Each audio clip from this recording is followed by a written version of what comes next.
वो पैनिक भी होता है, लेकिन बच्चा पूरी तरह स्वस्थ है और सामान्य बच्चा है। ठीक, आप बने रहिए नितेंद्र, और तमाम लोगों के जो बयान सामने आए हैं, जो जानकारी दी गई है, एक बार फिर से वो दर्शकों को सुनवा देते हैं, क्योंकि तमाम लोग दुआएं भी कर रहे हैं इस बच्चे के लिए, जल्द से जल्द इसके बाहर आने की कामनाएं जारी हैं।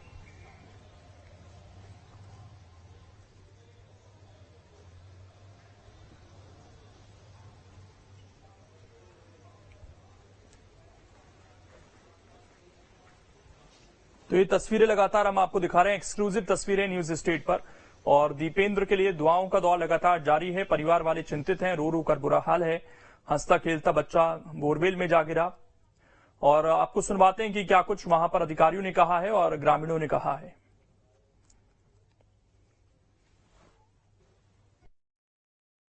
हो रही थी जी, तो वो साथ में आ गए पहन के। फिर कैसे क्या हुआ? साहब खेला तो ये तो साहब तो सड़क का कहा, हमें पता नहीं है साहब। कितनी उम्र है बच्चे की? साहब 5वीं साल में चल रहा हूँ। क्या नाम है? दीपेंद्र यादव। अच्छा, ये बताओ कि बोर किसका था ये? साहब हमारे को बोल रहा था को। कब कराया था आपने? अंडियन में। अच्छा, कितने फीट गहराई में अभी बच्चा फंसा है? हम जो नहीं है साहब पता वो न देखो। अच्छा, टीम ही आ गई है? जी साहब आ गई टीम को। कितना गहरा बोर है? साहब बोर को पता नहीं है कितना।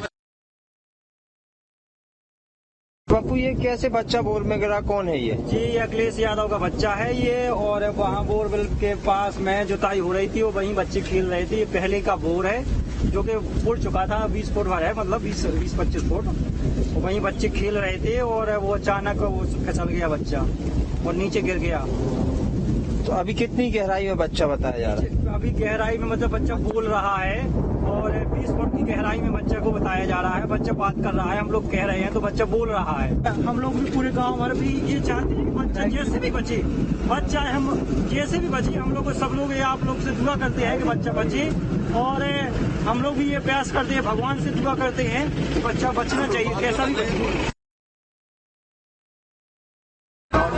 30 फीट नीचे बगल में अभी एक 4 साल का बच्चा जो है उसको पैरेलली हम लोग जो है एक टनल बना के उसको सुरंग बना के रेस्क्यू करने का कोशिश कर रहे हैं। अभी ऑक्सीजन के थ्रू हम लोगों ने उनको बच्चों को ऑक्सीजन सप्लाई प्रोवाइड किया है।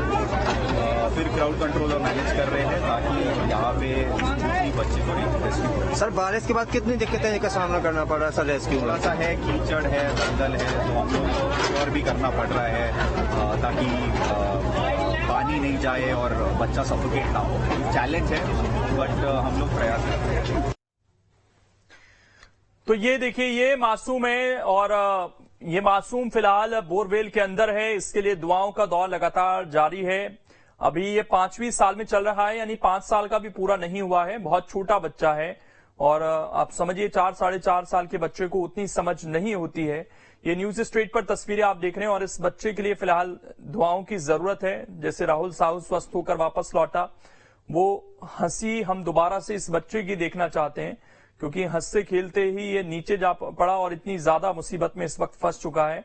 बच्चा भी जवाब दे रहा है। परिवार वाले जब बातचीत करने की कोशिश कर रहे हैं तो पूरी तरीके से अभी तो ये सुरक्षित है और जल्द से जल्द अगर ये ऑपरेशन खत्म हो जाता है, क्योंकि गहराई ज्यादा नहीं बताई जा रही है इस बोरवेल की, और फिलहाल कोशिश यही कि जल्द से जल्द ये बाहर आ जाए और बारिश भी वहां पर ना हो ज्यादा, ये भी जरूरी है, क्योंकि बारिश अगर होगी तो जो गड्ढा खोदने में दिक्कत है वो आएंगी।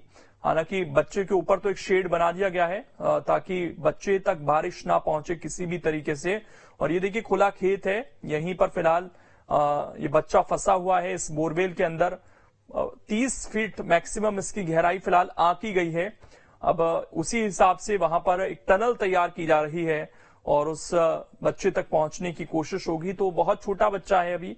राहुल साहू की उम्र लगभग 10 साल थी और इसकी अभी 5 साल भी पूरी नहीं हुई है, ऐसी जानकारी इनके परिवार वालों की तरफ से दी गई है। लगभग 5 साल का ये बच्चा है और मुख्यमंत्री ने भी इसका संज्ञान लिया है।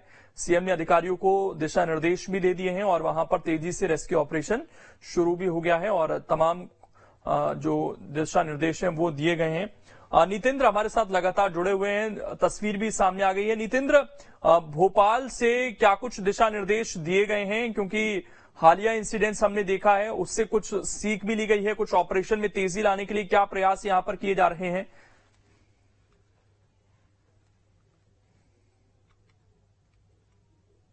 मुख्यमंत्री ने सीधे छतरपुर कलेक्टर से बात करी और साथ ही जो है वो चीफ सेक्रेटरी से बात करी, पीएचई के अपर मुख्य सचिव से बात करी। तो मुख्यमंत्री ने जो भी अधिकारी लोग हैं उन सबसे बात करी और कैसे तेजी से यहां पर गृह विभाग को बोला गया कि जो एसडीआरएफ की टीम है वो जल्दी से जल्दी वहां पर पहुंचे, प्रशासनिक अधिकारियों को मौके पर पहुंचाया गया क्योंकि अगर कोई डिसीजन लेना हो तो वहां पर तुरंत लिया जा सके। तो इसीलिए सीएम ने कहा कि सारे जो है वो जो व्यवस्थाएं हैं वो चाक चौबंद रहे, उसमें कहीं कोई कोताही ना हो और उस बच्चे को निकालने का जो रेस्क्यू ऑपरेशन है वो जल्द से जल्द जो है वो पूरा किया जाए और उसमें जो भी चीजों की जरूरत पड़े, जिस तरीके की मशीनों की जरूरत पड़े, जो भी चीजें हों उसकी तुरंत व्यवस्था की जाए, उसमें कहीं कोई लेट ना किया जाए। इसलिए क्या क्या मशीनों की जरूरत पड़ सकती है, जेसीबी मशीन तो वहां पर पहुंच गई है, और भी यदि किसी मशीन की जरूरत पड़ सकती है तो उसकी तुरंत व्यवस्था कर ली जाए, पहले से जो व्यवस्था कर ली जाए और इस बच्चे का जो रेस्क्यू ऑपरेशन है उसमें कहीं कोई कोताही ना बरती जाए। नितेंद्र, जब एक्सपर्ट से हमारी बातचीत होती थी, जब राहुल साहू बोरवेल में गिरा तो उनका ये कहना था कि जो हमारे एसडीआरएफ हैं वो कई जगह पर उतने ज्यादा मजबूत नहीं है, उतने ट्रेंड नहीं है, इसीलिए हमें सेना या एनडीआरएफ की जरूरत बाद में पड़ती है। तो यहां पर ऐसी स्थिति तो नहीं है, यहां पर सेना या एनडीआरएफ को भी बुलाया जा सकता है, इसको लेकर कुछ जानकारी हो ताकि रेस्क्यू में देरी ना हो। देखिए फिलहाल ऐसी स्थिति नहीं है क्योंकि फिलहाल जो गहराई है वो बहुत ज्यादा नहीं है ऐसा माना जा रहा है, इसलिए केवल एसडीआरएफ की टीम को लगाया गया है। अभी एनडीआरएफ की टीम या सेना की जरूरत पड़ेगी, उसकी यहां पर फिलहाल आवश्यकता नहीं दिखाई देती क्योंकि ये जो बोरवेल है ये बहुत गहरा नहीं है, बहुत ज्यादा गहराई नहीं है, 20 से 30 फीट की गहराई है। तो यहां पर जो ऑपरेशन करने के लिए जो है वो एसडीआरएफ की टीम पर्याप्त है क्योंकि वो इतनी ट्रेंड होती है कि उनको पता है कि कैसे इस तरह का ऑपरेशन किया जाता है। तो फिलहाल यहां ऐसी कोई सेना को या एनडीआरएफ को बुलाने की सूचना नहीं है। बिल्कुल, या नितेंद्र आप बने रहिएगा, हम लगातार तस्वीरें भी दर्शकों को दिखा रहे हैं कि किस तरीके से पूरा रेस्क्यू ऑपरेशन यहां पर चल रहा है। और जैसा कि हमारे सहयोगी जानकारी दे रहे थे कि मुख्यमंत्री शिवराज सिंह चौहान खुद इसकी मॉनिटरिंग कर रहे हैं और एक एक चीज वो बारीकी से देख रहे हैं। उन्होंने जिस चीज की भी जरूरत हो उसको लेकर दिशा निर्देश भी जारी कर दिए हैं। लेकिन एक सवाल जरूर है ये, और बहुत अहम भी है, कि अभी हालिया घटनाक्रम को देखते हुए भी सबक क्यों नहीं लिया, क्योंकि ये प्राइवेट बोरवेल था और इसी परिवार का बोरवेल बताया जा रहा है जिनका बच्चा गिरा है। नितेंद्र, ये सवाल अहम है, ये लगातार कहा जा रहा था कि भाई आप लापरवाही मत बरतिए, आपके बच्चे पे भी बीत सकती है। अगर ये इतना पुराना बोरवेल था, उसमें से भी आपने मशीन निकाल ली, जितना ख्याल मशीन का किया उतना ही ख्याल इस गड्ढे को भरने का भी करते तो शायद आज बच्चा नहीं गिरता उसमें। तो ये सामाजिक जिम्मेदारी लेने के लिए अभी भी जो हम तैयार नहीं है, उस दिशा में भी हमें बात करनी होगी।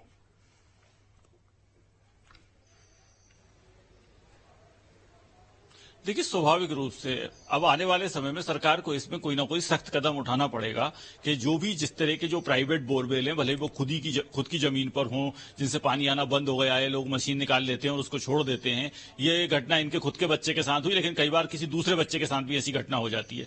तो इस तरह की घटनाएं रोकने के लिए अब सरकार को कुछ सख्त कदम उठाना पड़ेगा। सरकार अपने बोरवेल तो कैप कर देती है, बंद कर देती है, लेकिन प्राइवेट बोरवेल जो हैं वो भी खुले ना छोड़े जाएं। इसके लिए कलेक्टर को नीचे पटवारी को लगाकर और इसकी कहीं ना कहीं एंट्री कराना पड़ेगा। और एक बात ये भी साथ में करना पड़ेगा कि इसके खिलाफ कोई इसमें सजा होना चाहिए, कि आप पर कोई अर्थदंड होना चाहिए। यदि आपके यहाँ बोरवेल खुला मिलेगा तो आप पर इतना अर्थदंड किया जा सकता है, आपको ये सजा हो सकती है। ऐसा भी कुछ प्रावधान करना चाहिए। कहीं ना कहीं लोगों में इस बात का खौफ होना चाहिए कि बोरवेल को खुला ना छोड़ें, जो उनके खुद के बच्चे के लिए या किसी दूसरे बच्चे के लिए कभी घातक सिद्ध हो सकता है। तो इसके लिए अब सरकार को कोई ना कोई सख्त कदम इस पर उठाना पड़ेगा। और सारे कलेक्टर्स को पहले